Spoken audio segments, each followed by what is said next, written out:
January 22nd, 1943. Paris, France.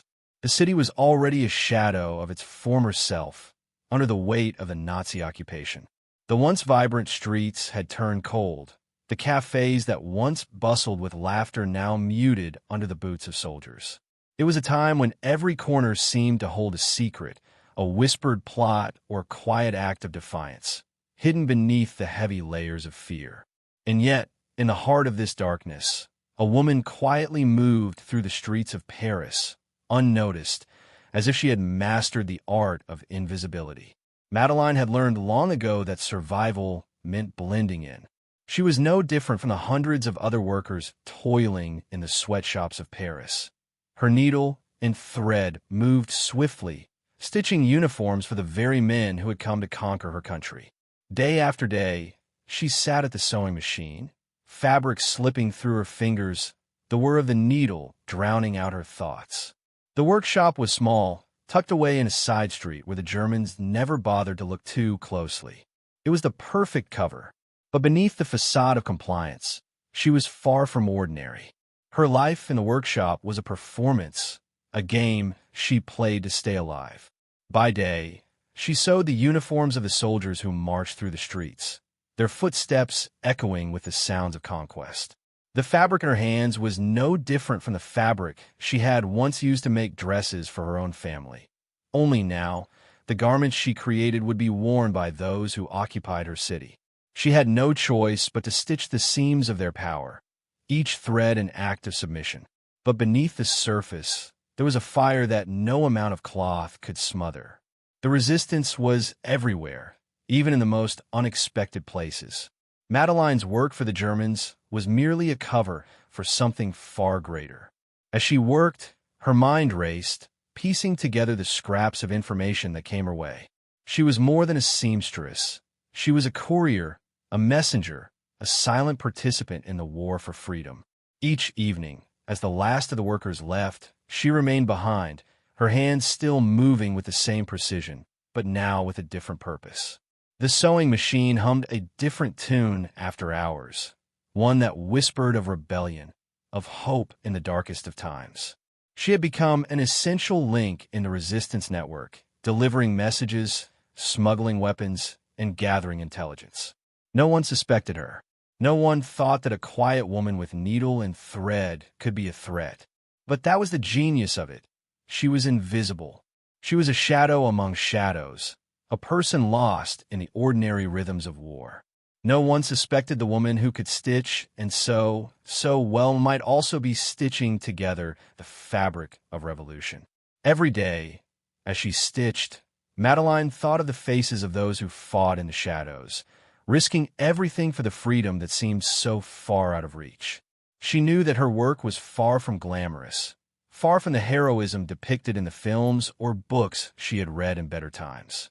There were no grand speeches, no flags waving in the wind. Instead, it was the quiet, unseen moments, the whispers in the dark, the coded messages passed along with a stolen glance, the men and women who knew the risks but took them anyway. Madeleine wasn't fighting with guns or bombs, but with the tools of her trade, needle and thread.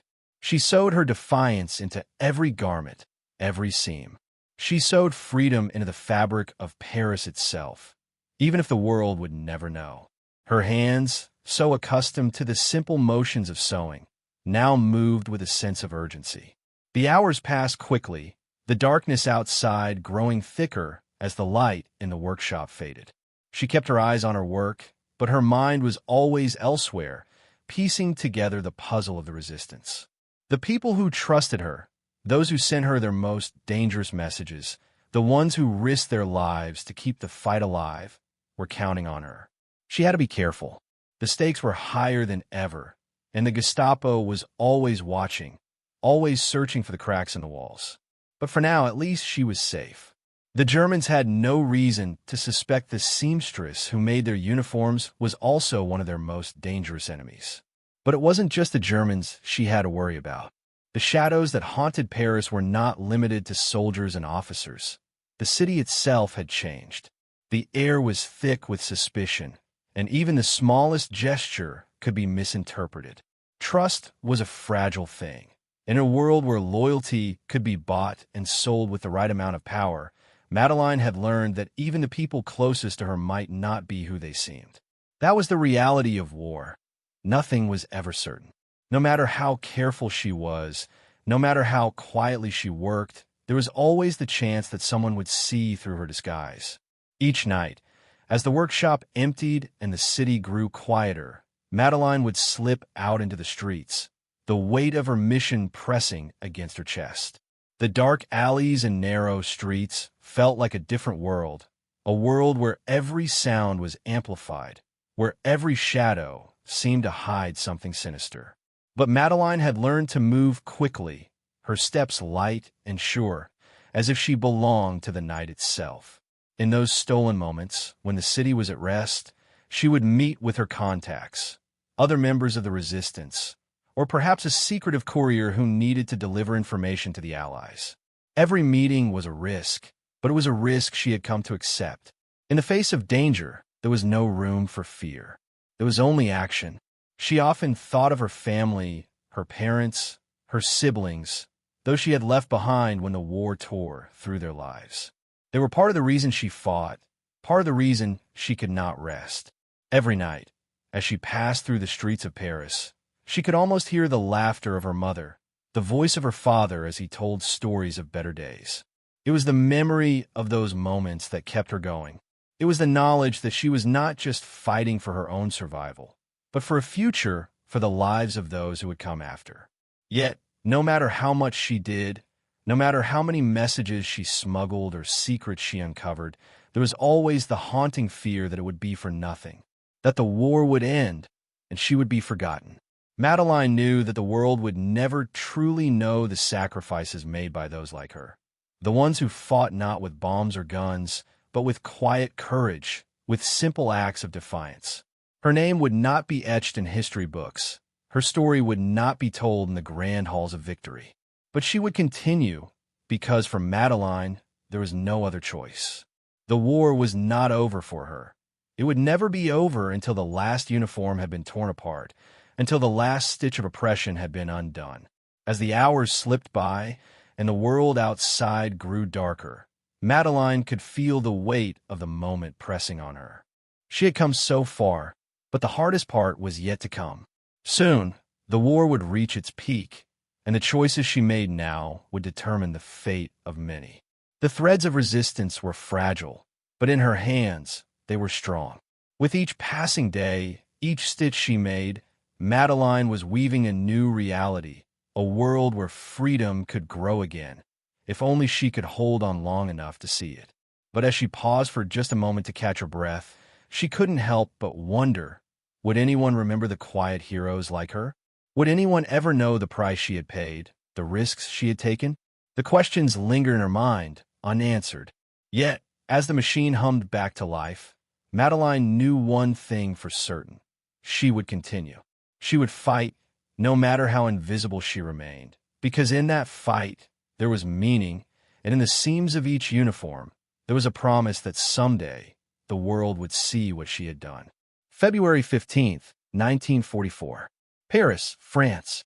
The city felt colder now, even with the faint warmth of spring just beginning to push against the long winter. Madeline's steps echoed in the narrow streets, each footfall a quiet reminder of how much had changed since the war began.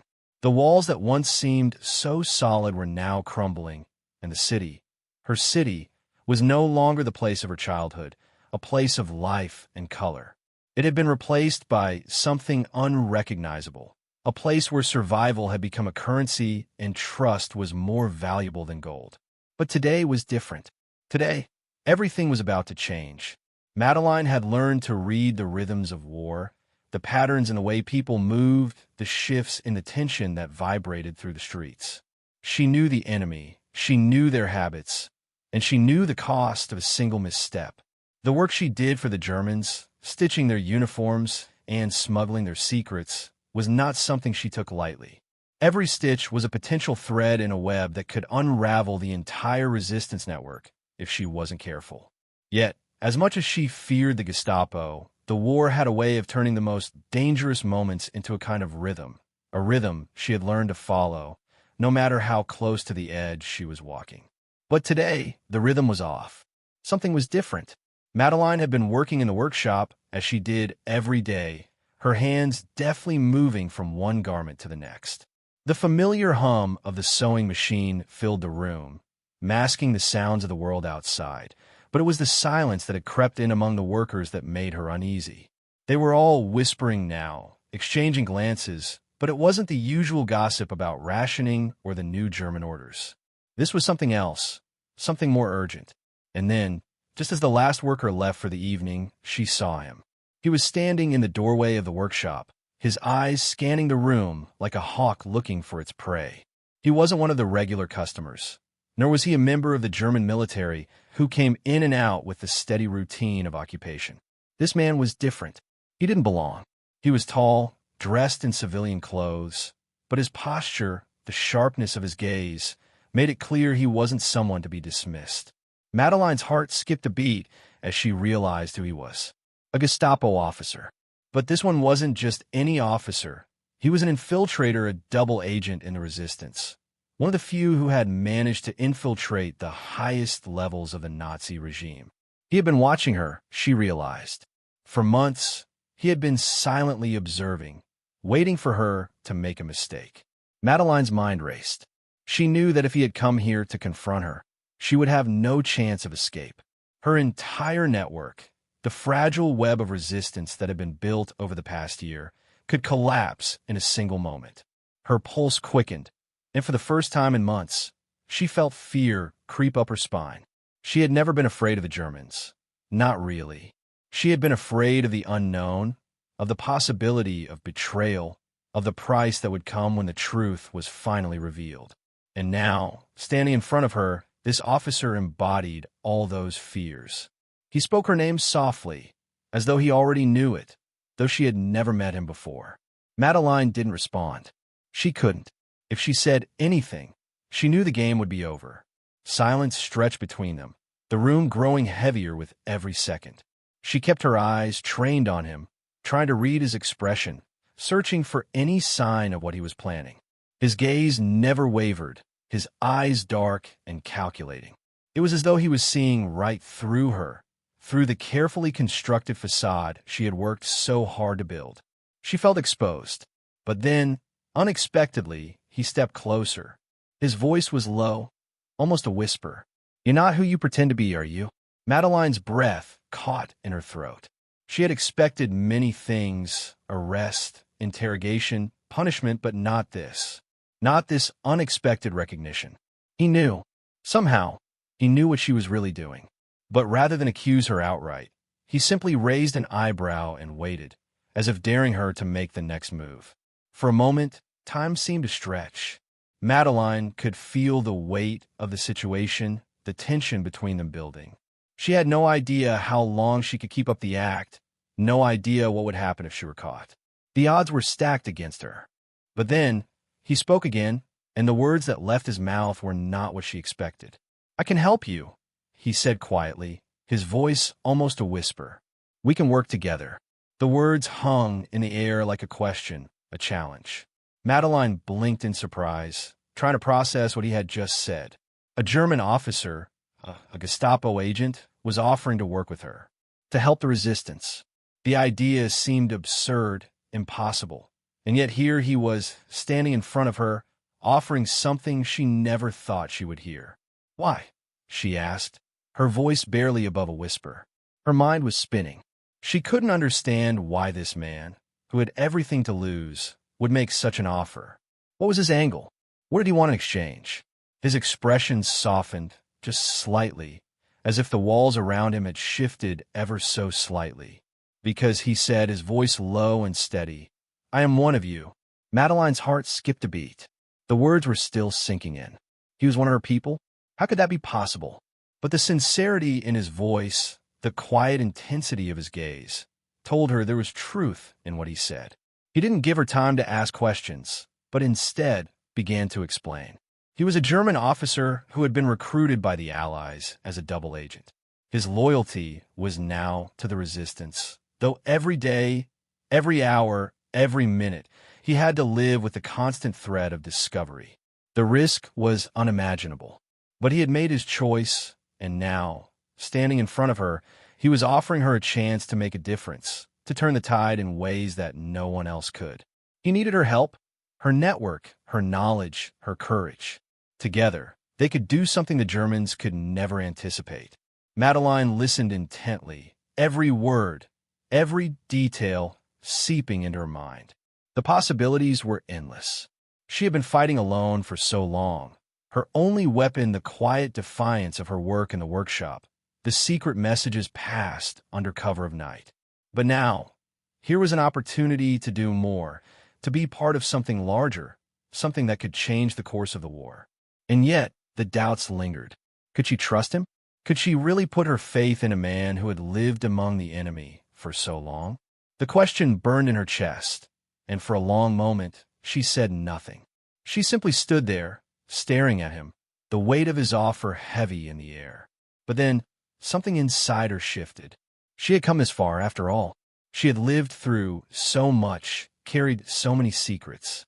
She had made countless decisions that had risked everything for a cause she believed in. Could she afford to turn away from the one chance to make a real difference? To finally, truly fight back? Madeline's decision was made. She didn't say anything at first. She simply nodded. And just like that, her world, her carefully crafted world of secrets and deception, changed forever. As she left the workshop that night, the sound of the sewing machine still ringing in her ears, she could feel a new sense of purpose surging through her veins. She wasn't alone anymore.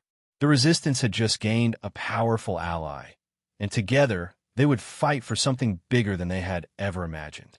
But the road ahead would be anything but easy. The danger was now even greater. The stakes were higher, and the price of failure would be unimaginable. But for the first time in a long while, Madeline felt the weight of the world shifting in her favor. May 8th, 1945. Paris, France. The streets were alive with the roar of celebration, the air thick with the sounds of victory and the weight of liberation. It had been a long, grueling war, and now, the City of Lights was finally free from the Nazi occupation. The Allied forces had swept through, tearing down the walls that had held the city in their cold grip for so long. For the first time in years, people dared to smile on the streets again, to shout in joy and lift their heads toward the sky as if the very sun had come back to warm them. Paris was no longer a city of shadows and whispers. It was a city of hope. The war had ended and freedom had returned. But for Madeline, the world had not shifted in the way she had hoped. As she walked through the crowded streets, her heart felt heavy, weighed down by the memory of the long nights spent in hiding, stitching together not just uniforms, but a resistance that had worked tirelessly to bring this moment to life. She had watched as the city had burned, as it had crumbled beneath the boots of the German soldiers, and now, as it rose from the ashes, she stood on the outside, a silent observer of the celebration that she had helped build but was now excluded from.